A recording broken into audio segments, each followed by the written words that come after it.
Señor Dios nuestro, qué glorioso es tu nombre en toda la tierra.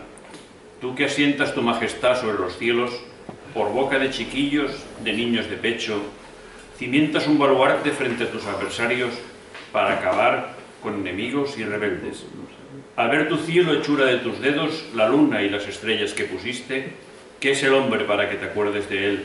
¿El hijo de Adán para que de él te cuides? Apenas inferior a un Dios lo hiciste, coronándolo de gloria y esplendor. Señor, lo hiciste de las obras de tus manos, todo lo pusiste bajo sus pies. Ovejas y bueyes juntos y hasta las bestias del campo, las aves del cielo, los peces del mar que circulan por las sendas de los mares. Señor Dios nuestro, qué glorioso es tu nombre en toda la tierra.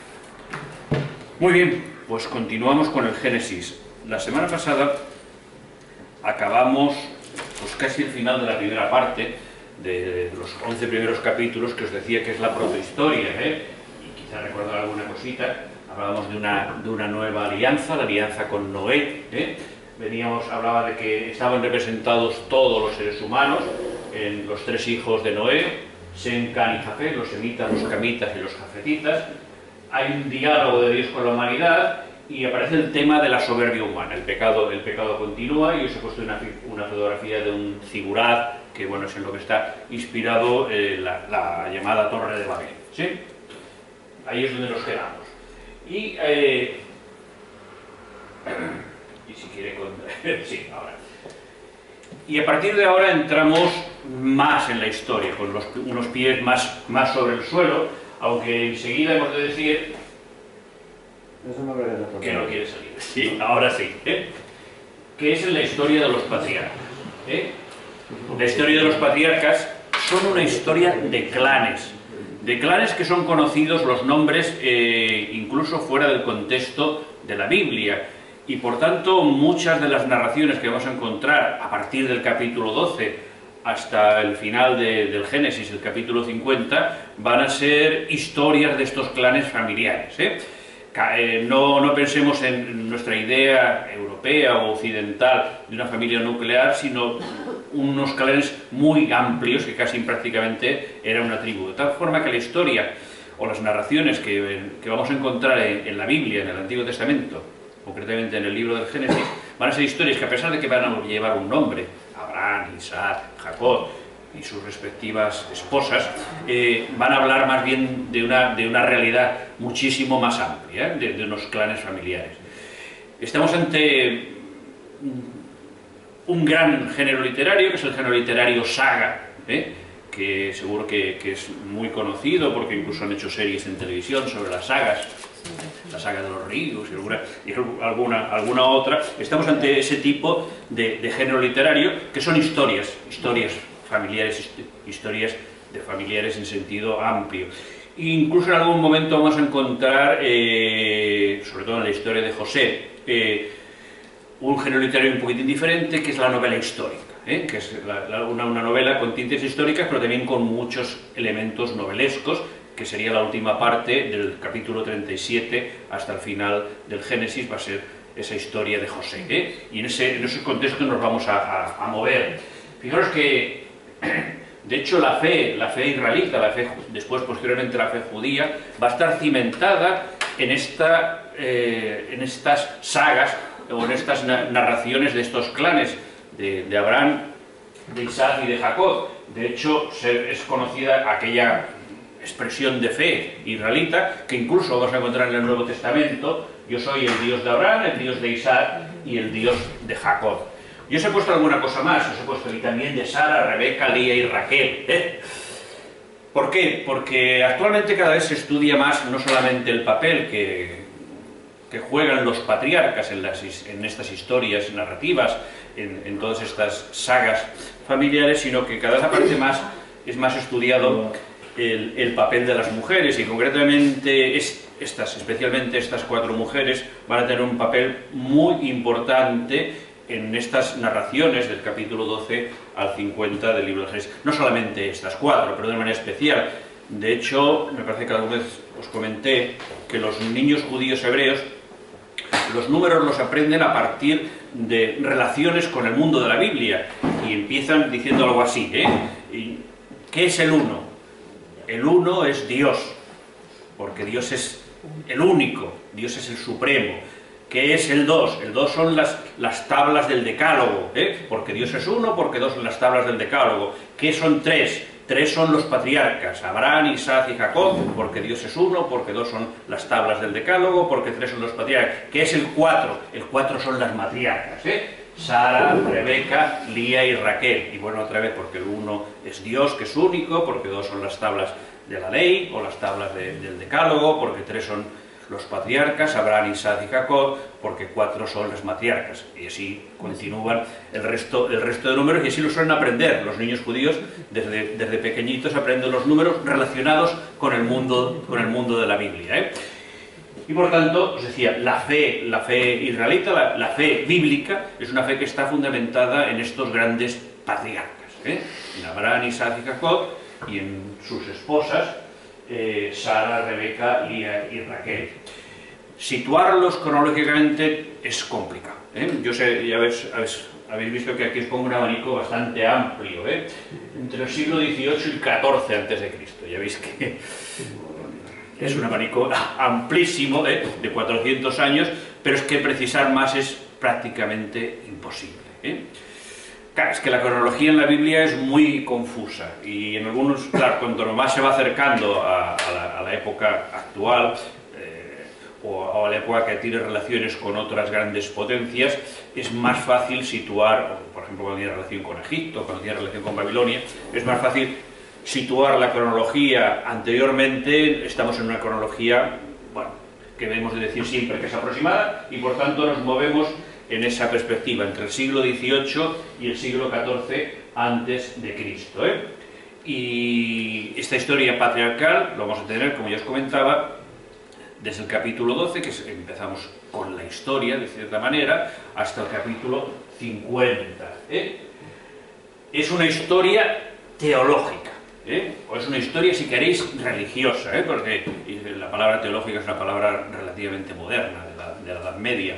Es una historia religiosa, de tal manera que no intenta hacer historia en el sentido moderno. Y no nos equivoquemos, historia en el sentido moderno.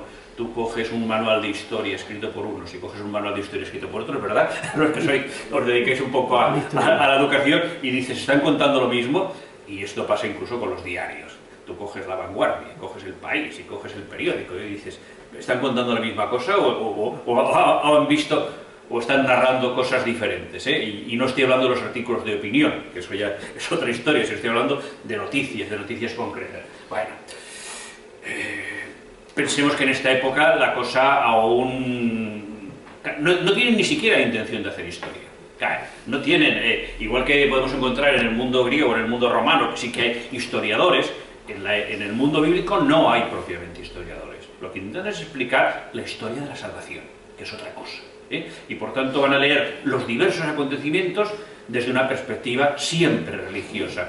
¿Que tiene un trasfondo histórico? Sí, pero lo importante es, sobre ese cimiento histórico van a construir todo un cimiento religioso, todo un cimiento teológico, que va a ser muchísimo más importante.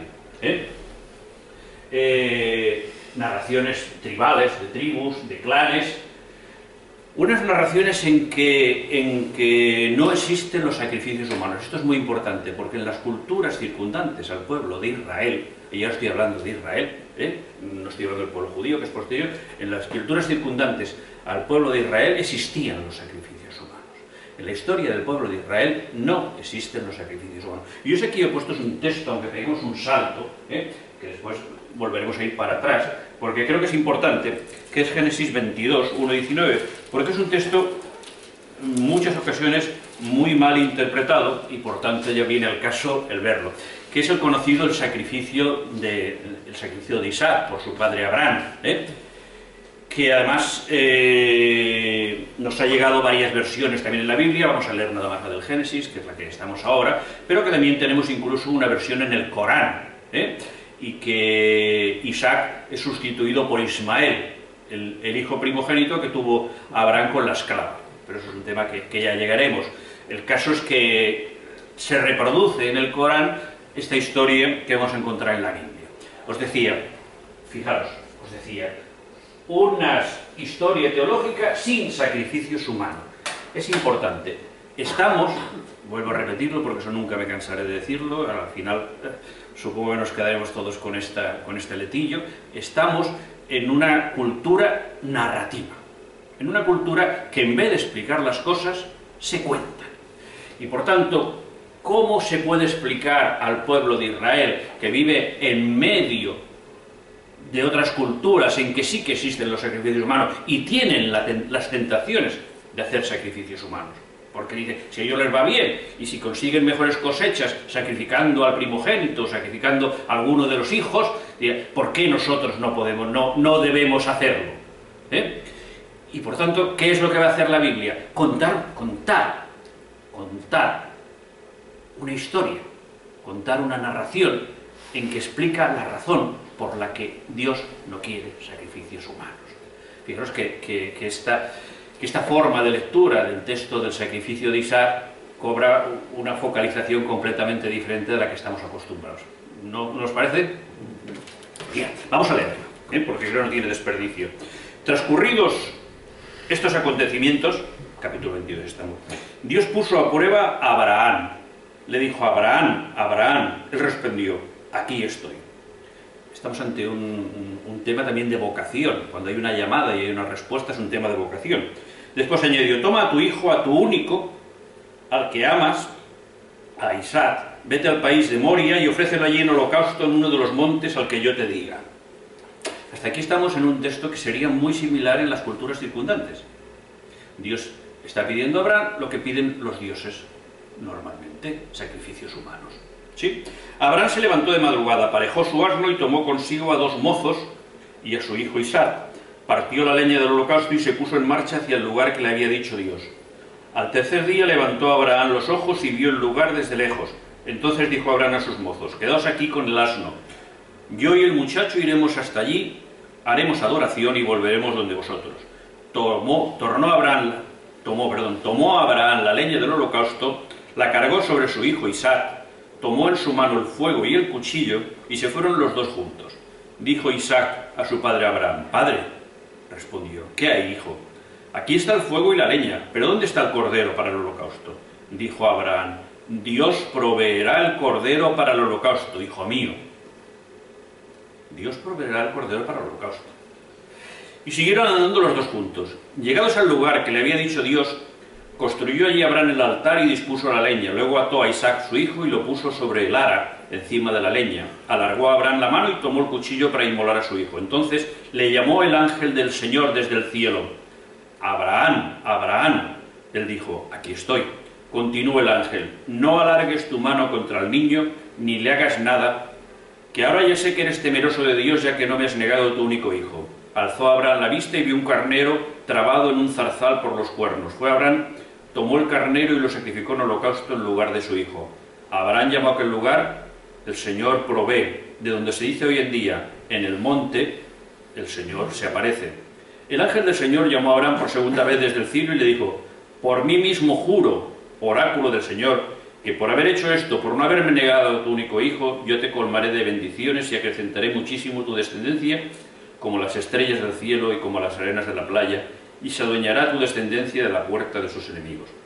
Por tu descendencia se bendecirán todas las naciones de la tierra, en pago de haber obedecido tú mi voz. Volvió Abraham al lado de sus mozos y emprendieron la marcha juntos hacia Berseba, y Abraham se quedó en Berseba.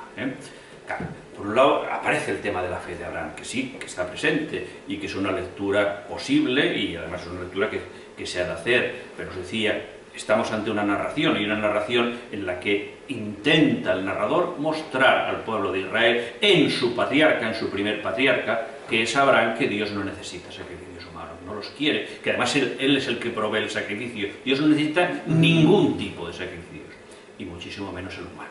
Os decía, estamos en unas culturas que las cosas no se explican, se narran, se cuentan. Y por tanto estamos en una cultura, en unas historias en que no hay sacrificios humanos. Claro, nosotros somos occidentales, nos cuesta leer así, pero hemos de acostumbrarnos, porque si no será muy difícil que entremos en ese mundo de la Biblia. ¿Sí? Bien.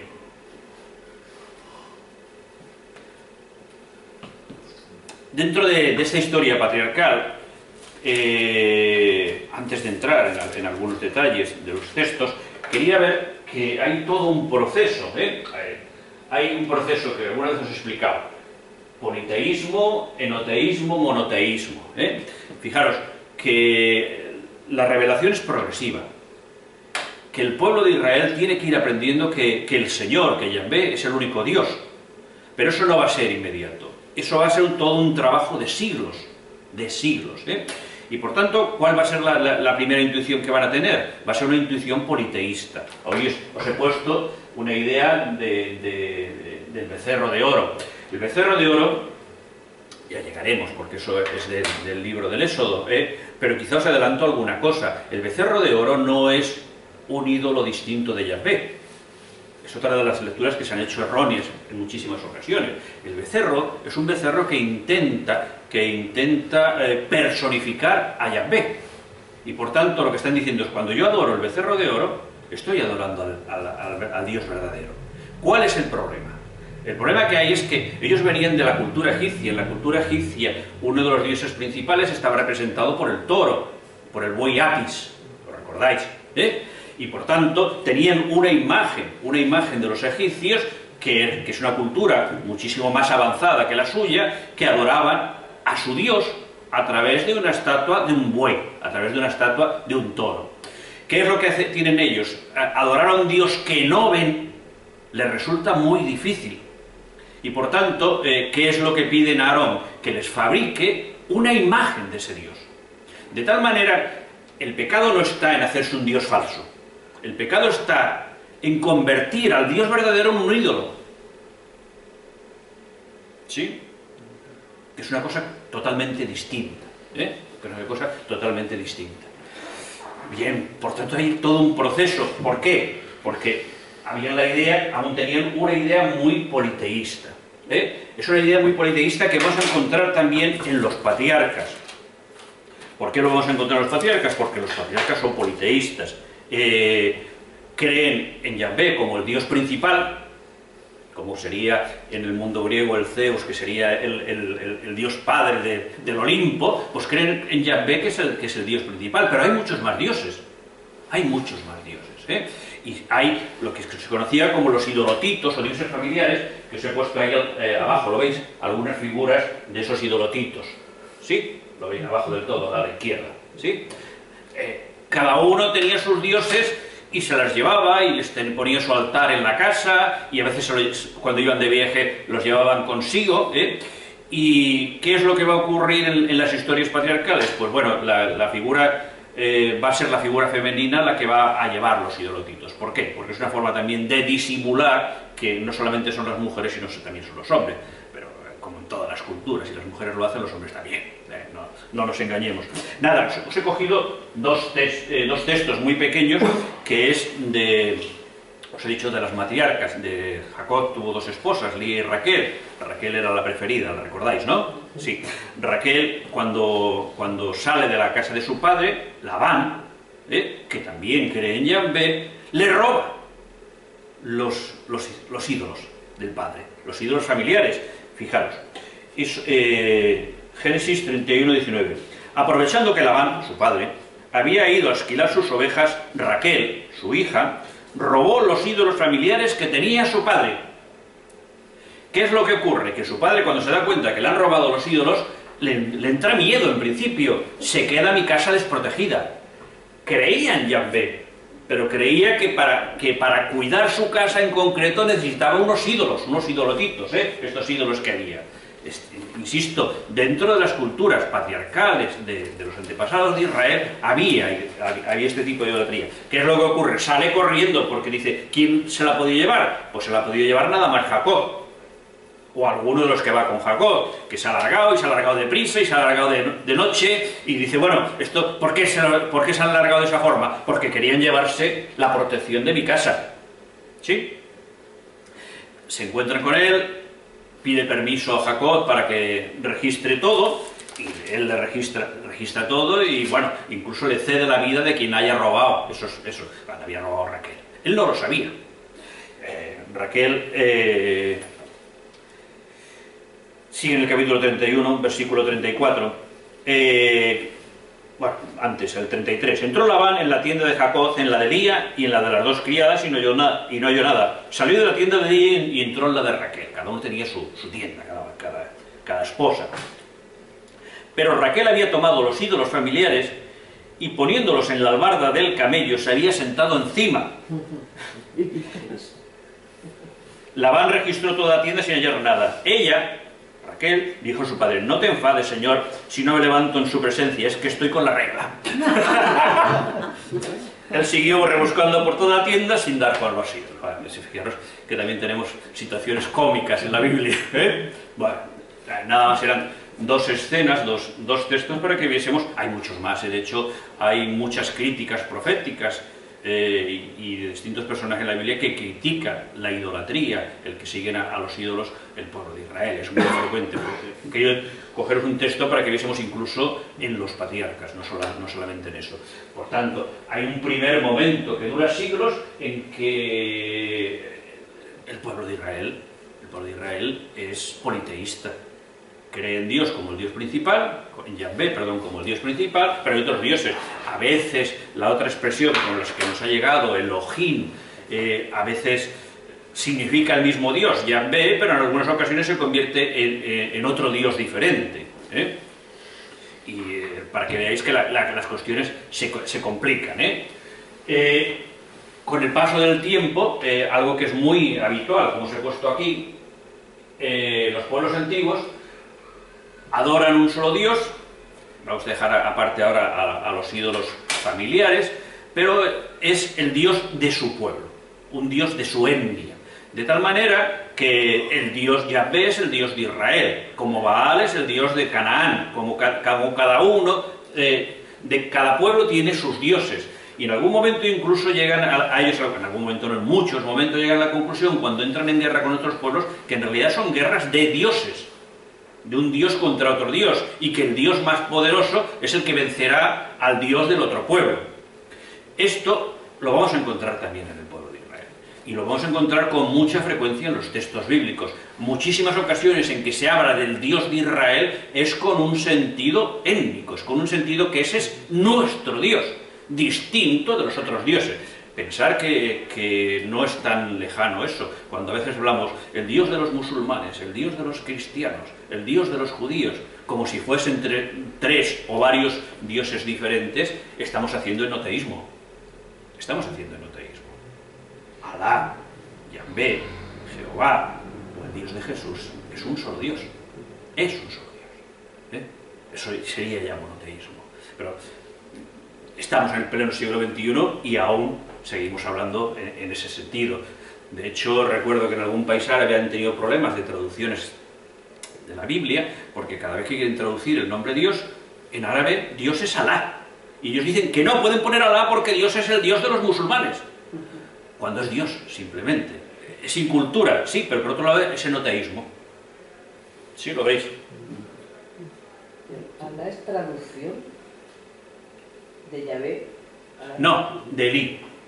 No es traducción exactamente, es como suena, porque tiene las mismas consonantes en hebreo que en árabe, son las mismas. O sea, Elí es Dios, o Elohim si queréis. Elohim lo que pasa es que es la forma plural, majestática, y Elí y el Alá es exactamente lo mismo, y por tanto están hablando de lo mismo.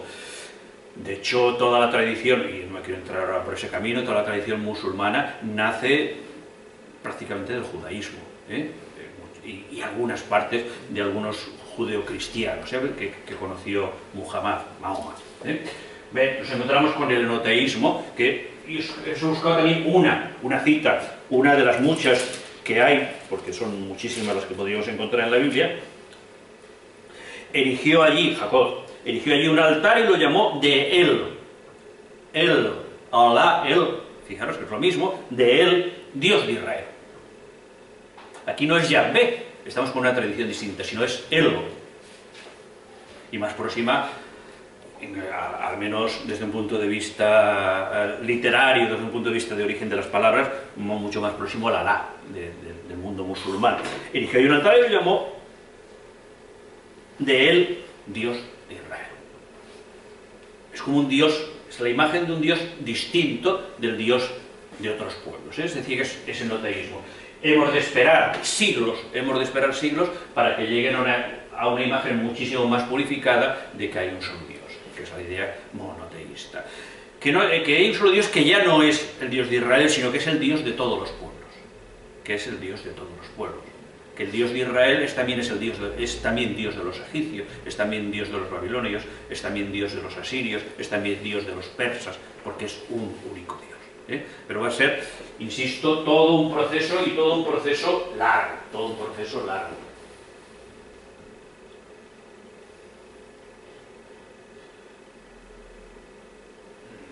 Esto casi ya lo he avanzado antes, quizá algún detalle. Recordaos que os decía que el género literario principal es saga, que es una leyenda poética, un conjunto de relatos que reflejan los vínculos y las historias familiares del clan, ¿eh?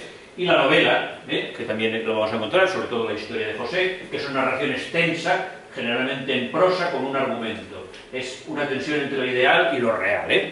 Pero ya llegaremos a esos textos. Pero la gran mayoría de esto que estamos hablando es real, ¿no? No, ahí no quería ir. Eso es posterior. ¿Qué entiendes por real? Por aquí estás hablando de lo ideal. Sí. O lo real. A ver, ¿existieron los patriarcas? Sí. ¿La historia que nos ha llegado a los patriarcas es tal como se cuenta en la Biblia? Pues seguramente no. Hay muchísimos elementos pero épicos. Los patriarcas existieron. Los patriarcas existieron, pero hay muchísimos elementos épicos, muchísimos elementos. Son sagas familiares que se cuentan todas las historias. Pensar que estamos hablando de cuando esto se escribe han pasado muchísimos siglos, ¿eh? Si son del siglo, os decía, 14. 18 o 14, claro, si se escribe en el siglo VII, ha pasado mucho, ¿eh? Ha pasado mucho. Entonces, todas esas historias han crecido en contenido muchísimo, muchísimo, ¿eh? Y, por ejemplo, la historia de José es una historia muy idealizada, ¿eh? Seguramente el personaje de José existió. Todo lo que se cuenta, claro, es que del capítulo 37 al 50 son muchos capítulos, ¿eh? Igual que os he dicho muchos siglos, son muchos capítulos. Y es toda una historia que, además, curiosamente, es una historia que habla de virtudes humanas. El nombre de Dios aparece nada más en 2 ocasiones, en todo el relato, ¿eh? Del capítulo 37 al 50 el nombre de Dios aparece nada más en 2 ocasiones. Dices, ¿cómo puede ser eso posible? Bueno, porque lo que se intenta es una novela ejemplar, como existe en todas las culturas. Una novela con visos históricos, claro que sí, pero que está muy adornada también, ¿eh? Sí que quería pararme en algún texto que hay en los diapositivas, no lo he puesto. Por ejemplo, en la vocación de Abraham, que es el principio del capítulo 12, ¿eh? Porque creo que es importante ver algunas cosas, ¿eh? Y que como ya, cuando se pone esto por escrito, ya hay una idea monoteísta muchísimo más clara, ¿eh? A pesar de que reconocen que en esta saga familiar, y por tanto sí que tiene realidad porque están reconociendo errores que tenían, ¿eh? La historia de Abraham es una historia de bendición para todas las naciones. Eso es importantísimo. Fijaros, capítulo 12, el principio. El Señor dijo a Abraham. Cuando digo el Señor siempre estoy aquí, en esta Biblia pone Yahvé, ¿eh? Yo os lo comenté, que leeré siempre el Señor, no leeré. El Señor dijo a Abraham, vete de tu tierra, de tu padre y de la casa de tu padre, a la tierra que yo te mostraré. De ti haré una nación grande y te bendeciré, engrandeceré tu nombre y será tu bendición. Y sé tú una bendición. Quizá un detalle. Claro, nosotros siempre, incluso en la liturgia, cuando leemos la historia de Abraham, leemos a partir de aquí. Pero si leyésemos un poquitín antes del capítulo 11, que es una preparación, habla de su padre, de Terah, ¿eh? Y Terah sale ya de su tierra. No es Abraham, sino que ya Terah lo ha hecho. O sea que voy a echar para atrás, ¿eh? Vamos a hacer un flashback, ¿eh? Estos son los descendientes de Terah. Terah se engendró a Abraham, a Nahor y a Harán. Harán engendró a Lot. Aquí aparece el Lot, que después tendrá tanta importancia en la historia también abrámica. Harán murió en vida de su padre Terah en su país natal, Ur de los Caldeos, original de Ur de los Caldeos. Abraham y Nahor se casaron. La mujer de Abraham se llamaba Sarai, la mujer de Nahor Milcá, hija de Harán, el padre de Milcá y de Giscá. Sarai era estéril, sin hijos, Por tanto, el capítulo 12 tenía que haber empezado aquí. yo os decía, los capítulos y los versículos son de la Edad Media, y a veces acertaron y a veces desacertaron, y esta es una de las que desacertaron, de las muchas. Terah tomó a su hijo Abraham, a su nieto Lot, el hijo de Harán, y a su nuera Sarai, la mujer de su hijo Abraham, y salieron juntos de Ur de los Caldeos. O sea que no es Abraham el que sale de Ur de los Caldeos, sino que es Terah que se lleva a su hijo, a su nuera y a su nieto, para dirigirse a Canaán. Llegados a Harán se establecieron allí. Terah vivió 205 años y murió en Harán. Bueno.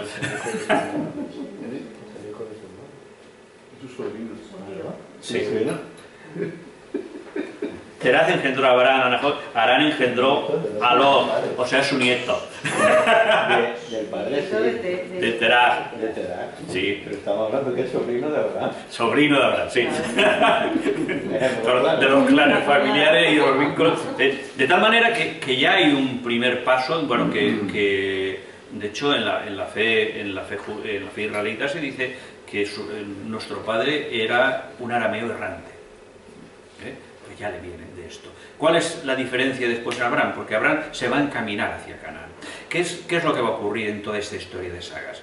Claro, la historia de la entrada en Canaán va a ser muy posterior, no va a ser en el tiempo de Abraham, va a ser después de la salida de Egipto, del Éxodo, ¿verdad? ¿Lo recordáis? Y va a ser después de estar 40 años en el desierto. ¿Qué es lo que quiere el narrador bíblico? Anticipar eso. De tal forma que lo que quieren decir que ya tuvieron relación con la tierra prometida los primeros patriarcas. Incluso que parte de esa tierra prometida, porque allí van a enterrar a sus mujeres, parte de esa tierra prometida ya les pertenecía. Por tanto, no van a ir a una tierra extraña. Hay toda una preparación a lo que va a ocurrir muchos años después. Pero bueno, dentro de la narración ya se tiene presente qué es lo que va a ocurrir después. Volvamos otra vez ahora al capítulo 12. El Señor dijo a Abraham, vete de tu tierra. Ya no está en su tierra, porque están en Harán. De tu patria y de la casa de tu padre y a la tierra que yo te mostraré. De ti haré una nación grande y te bendeciré, engrandeceré tu nombre. Y sé tú una bendición. De tal manera que Abraham se convierte en una bendición. Esto es muy bonito porque nosotros estamos muy acostumbrados a que las bendiciones siempre las hace los presbíteros. En el mundo de la Biblia no funcionan las cosas así. Las bendiciones vienen de Dios primero, siempre vienen de Dios, y después las bendiciones vienen de los hombres, y que siempre son de los patriarcas y de los padres a los hijos. Es algo muy, muy habitual. Pero aquí Abraham se convierte en una bendición. O sea, su persona es una bendición. La idea es preciosa. Bendeciré a quienes te bendigan y maldeciré a quienes te maldigan. Por ti se bendecirán todos los linajes de la tierra. Fijaos, hay toda una idea monoteísta, os decía, y toda la idea de que Abraham se va a convertir en bendición para todos los pueblos, pues la traducción posible, porque de los linajes es una traducción un poco rara, todos los pueblos de la tierra, todas las etnias van a ser bendecidas en Abraham. Y os decía que es muy bonito porque gracias a Dios en cierta manera ha ocurrido así. Abraham es el gran patriarca para el mundo judío, primero, es el gran patriarca para el mundo cristiano después, a través de la fe de Abraham, y es el gran patriarca del mundo musulmán también, al menos de las tres grandes religiones monoteístas que existen, consideran que es su primer patriarca, o uno de sus primeros patriarcas, Abraham. Marchó pues Abraham, como se lo había dicho el Señor, y con él marchó Lot. Tenía Abraham 75 años cuando salió de Harán. Tomó a Abraham a Sarai su mujer y a Lot, hijo de su hermano, con toda la hacienda que habían logrado, y el personal que habían adquirido en Harán, y salieron para dirigirse a Canaán. Eso es lo que os decía. Hacen ya el recorrido a la tierra prometida. Hay todo ese éxodo que es anticipado por Abraham antes de lo que van a hacer los israelitas, capitaneados por Moisés, o dirigidos por Moisés. Bien, va a ir a Egipto también. Abraham va a Egipto.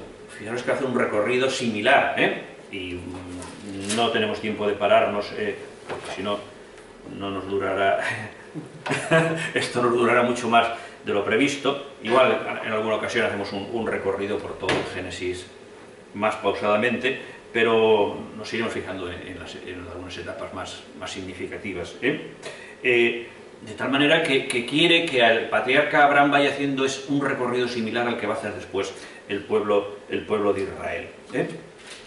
Aparece la campaña de los 4 reyes, aparece una figura curiosa, la de Melquisedec. Me paro, no me paro. Melquisedec es un personaje que va a ser luego mencionado en un salmo, en el Salmo 110, y va a ser mencionado con gran...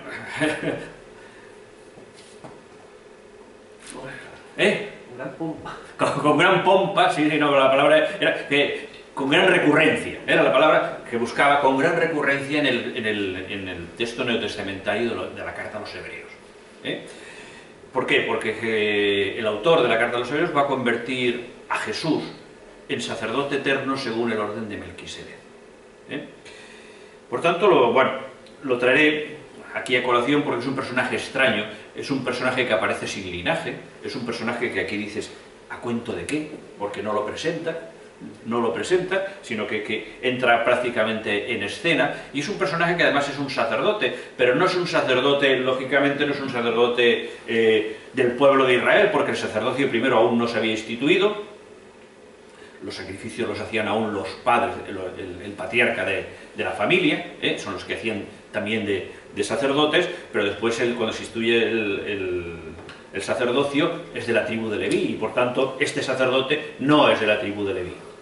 Vamos a ver el texto, 14, 17 y siguiente. A su regreso, después de batir a Kedorlaomer y a los reyes que con él estaban, le salió al encuentro el rey de Sodoma en el valle de Sabé, o sea, el valle del rey.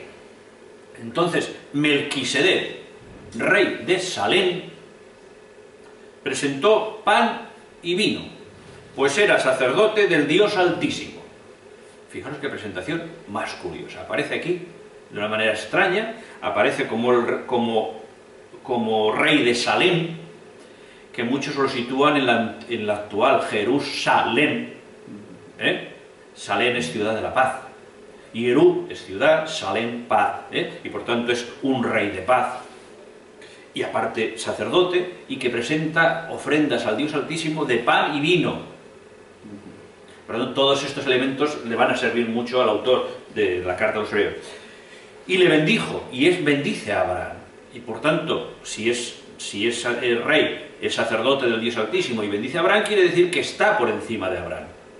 Eso va a ser el elemento teológico curioso que va a desarrollar el autor de la carta a los hebreos, o luego incluso también del Salmo 110. Bendito sea Abraham, del Dios Altísimo, creador de cielos y tierra, y bendito sea el Dios Altísimo que entregó a tus enemigos en tus manos. Y Abraham le dio el diezmo de todo. Dijo luego el rey de Sodoma a Abraham, dame las personas y quédate con la hacienda. Pero Abraham dijo al rey de Sodoma, alza mi mano ante mí. Es igual, ya no continúo.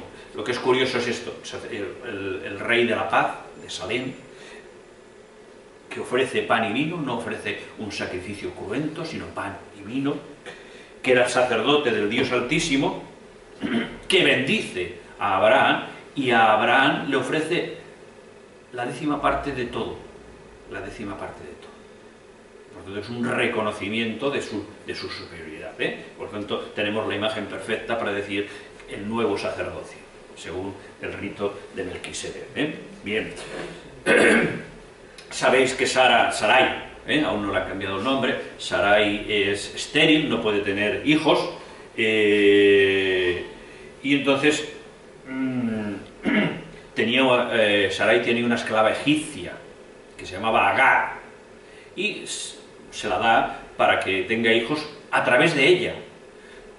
Eran costumbres tribales en aquella época, que se podía tener, cuando una mujer era estéril, podía tener un hijo, porque lo peor que era ser estéril. Se podía tener hijo a través de una esclava, y ese hijo no era de la esclava, sino de la dueña, de tal manera que incluso paría sobre las rodillas de la señora. ¿Por qué? Para una forma de representar simbólicamente que ese hijo era de ella. Por tanto, es el hijo primogénito, este Ismael, que es el que nacerá, será el hijo primogénito de Abraham. Y en ese sentido, pues, tienen razón en cierta manera los musulmanes, porque decir que cuando habla de que va a entregar en sacrificio al hijo primogénito, podría haber sido Ismael y no Isaac. texto bíblico va en otra dirección, ellos hacen su composición de lugar muy respetable, por otro lado. Nace ese hijo, pero después, al poco tiempo, bueno, hay el tema de la alianza, el tema de la circuncisión. Fijaros que aún Abraham no se ha circuncidado, circuncida a todos los varones o sea, circuncida él y circuncida a todos los varones de la tribu, del clan, y lógicamente también a su hijo Ismael. Aparece la teofonía de Mambré, es preciosa. Es una lástima no tener mucho más tiempo. La teofonía de Mambré es bueno, antes no os lo he dicho, antes el que sujeta la mano de Abraham es el ángel de Yahvé. ¿Quién es el ángel de Yahvé? ¿Quién es?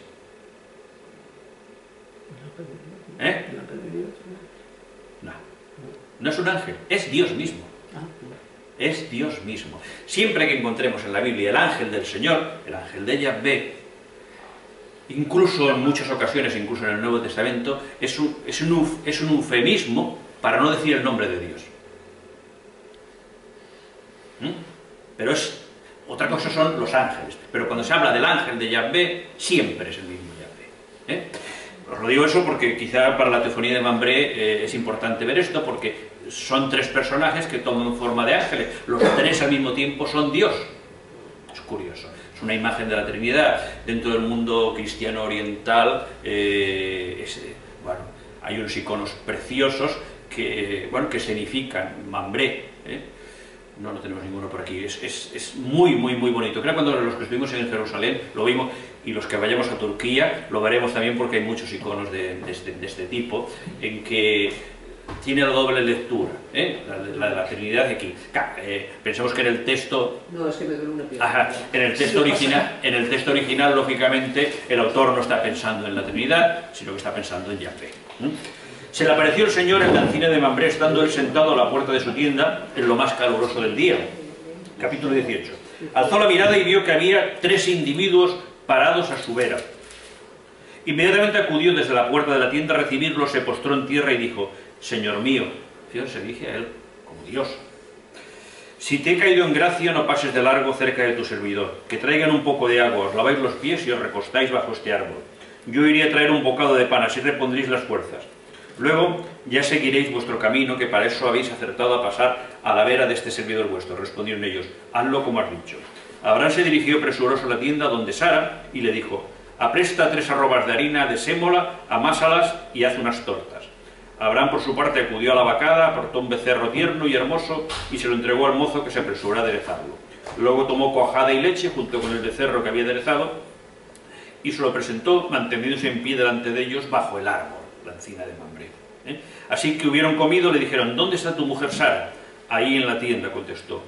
Dijo entonces aquel: volveré sin falta a ti pasado el tiempo de un embarazo, y para entonces tu mujer Sara tendrá un hijo. Sara lo estaba oyendo a la entrada de la tienda a sus espaldas. Abraham y Sara eran viejos, entrados en años. Fijaros la redundancia: viejos, entrados en años, y a Sara se le había retirado la regla de las mujeres. Así que Sara rió para sus adentros y pensó: ahora que estoy pasada, sentiré el placer, y además con mi marido ya viejo. Dijo el Señor a Abraham: ¿por qué se ha reído Sara pensando que ahora de vieja no puede parir? ¿Hay algo imposible para el Señor? En el plazo fijado volveré al término de un embarazo y Sara tendrá un hijo. Sara negó: no me he reído, y es que tuvo miedo. Pero aquel dijo: no digas eso, que sí que te has reído.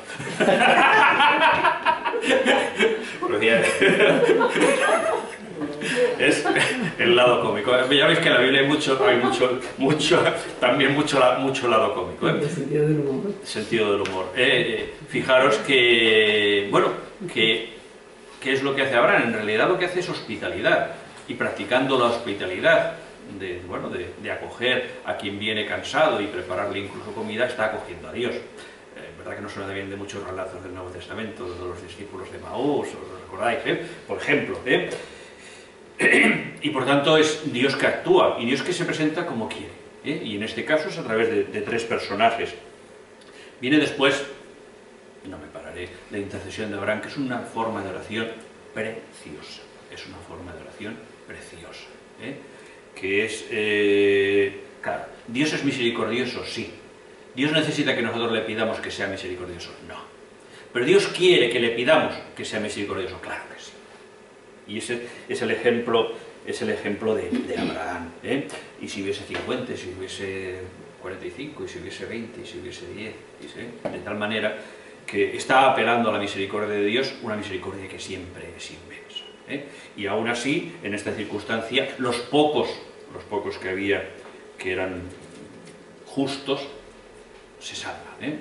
Fijaros que es otra forma también, la destrucción de Sodoma y Gomorra, es una forma también narrativa de explicar algún acontecimiento que ocurrió. Parece que desde el punto de vista de la arqueología moderna se ha encontrado en una zona que prácticamente muy cerca del Mar Muerto, donde estuvimos, ¿lo recordáis? Que hay unas estatuas, incluso, eso no lo vimos, pero sí que hay una parte del Mar Muerto que hay unas estatuas de sal. Prefiero, hacen figuras caprichosas, la acumulación de sal, y por tanto la figura de la mujer de Lot seguramente está inspirada en esas figuras caprichosas que se encuentran en el Mar Muerto. Pero decía que desde la arqueología moderna se ha encontrado que hubo allí una civilización, o sea que algo debió ocurrir, ¿eh? Algo debió ocurrir, el que no sabemos exactamente cómo.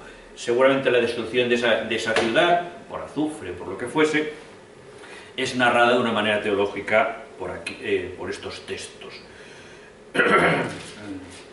Aparece después el nacimiento de Isaac, el sacrificio ya lo hemos visto, la tumba, que os decía, esa tumba que se va a hacer en Canaán, de tal manera que va preparando el camino para después la llegada allí del pueblo de Israel. Quizá un detalle, no sé si es significativo o no, la destrucción de Sodoma y Gomorra no es una destrucción es que a veces las palabras y las leyendas y las historias que se cuentan después desfiguran la realidad.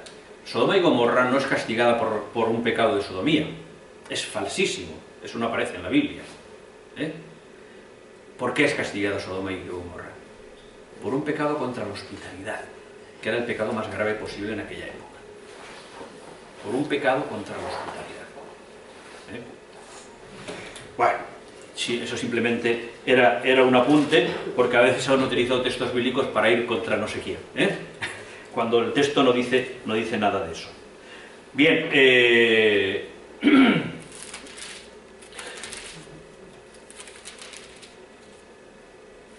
la verdad es que pero Sodoma y Gomorra no era la lujuria.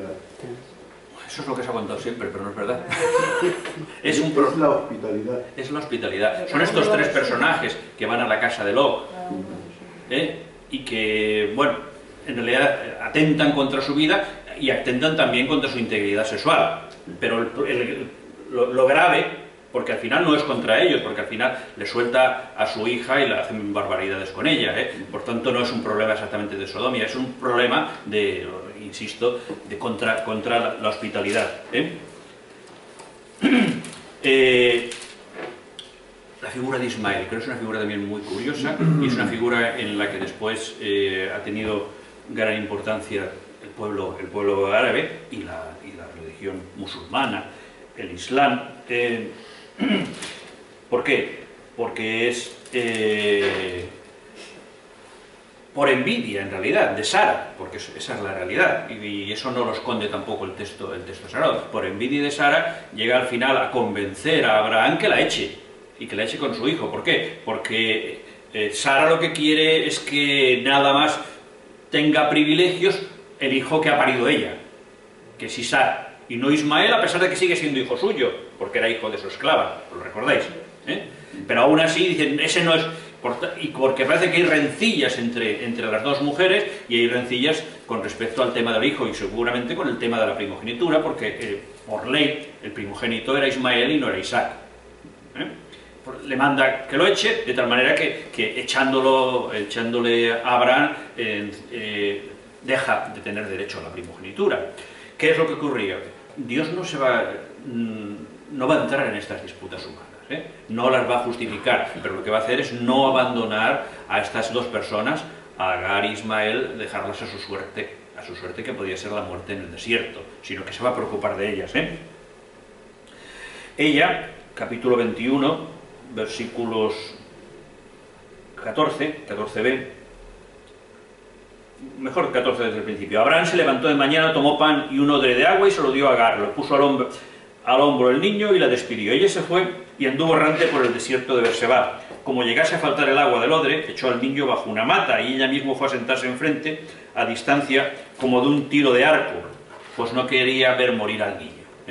Sí. Sentada pues enfrente se puso a llorar a gritos. Fijaos que también nos decía el papel de las mujeres, hacen cambiar incluso que el primogénito sea uno sea otro, por tanto las matriarcas también tienen mucho, ¿sí? Y a veces un juego, no siempre un juego limpio, no siempre un juego limpio, eso, también de los hombres, y en este caso Agar va a tener también un papel muy importante. Oyó Dios la voz del chico, se puso a llorar a gritos. Hay muchos exegetas que han visto, yo me siento también dentro de ese grupo, que han visto una forma de oración llorando y a gritos a Dios por esa situación que está viviendo, que bueno, que lo único que les lleva es a ver morir a su hijo, y morir ella misma también. Oyó Dios la voz del chico, el ángel de Dios, eso es Dios mismo. Os decía, cuando veamos el ángel de Yahvé, o el ángel de Dios, o el ángel del Señor, es un eufemismo para no mencionar el nombre propio de Dios.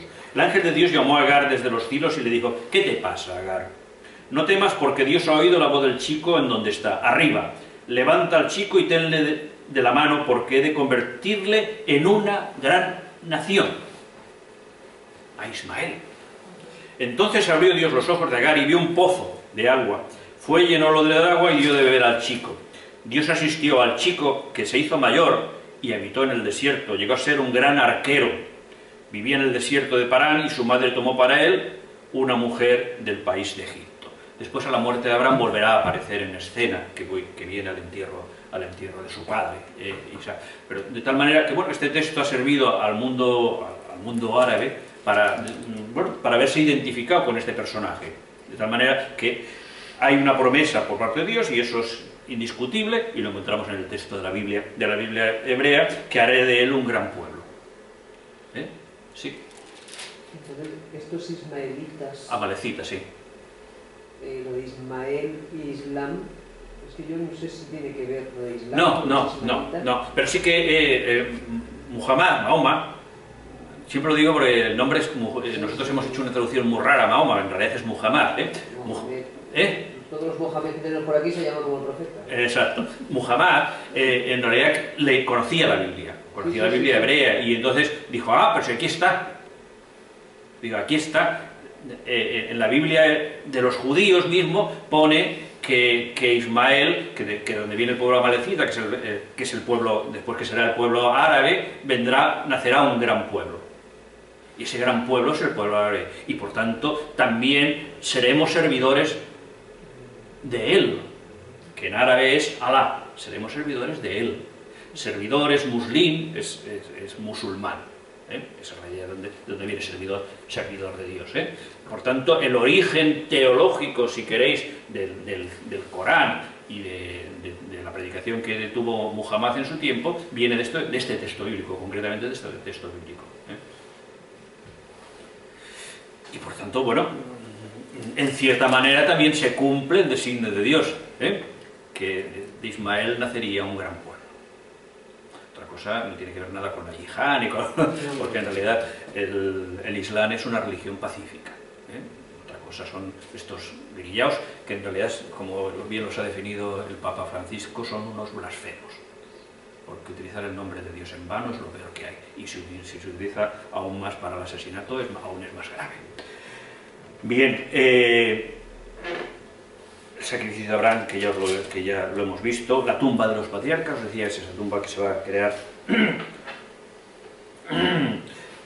Capítulo 23, Sara vivió 127 años, murió Sara en Kiriath Arba, que es Hebrón, en el país de Canaán.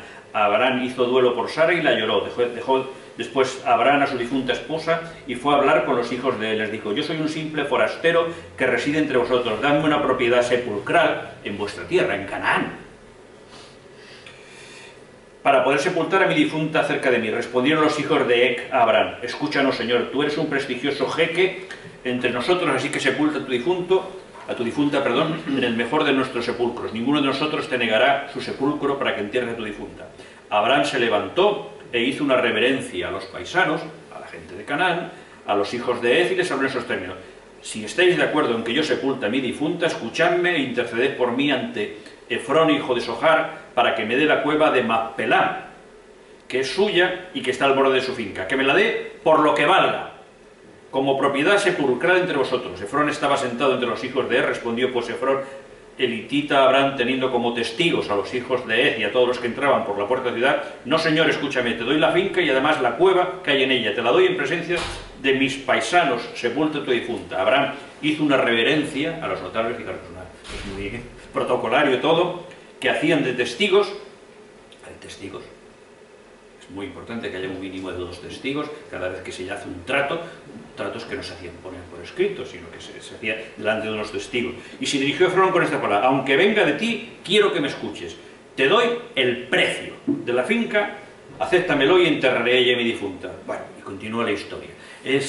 Hay una insistencia del narrador en que parte de la tierra de Abraham la había comprado Abraham con dinero, y que había testigos de ello, y testigos de su misma tierra.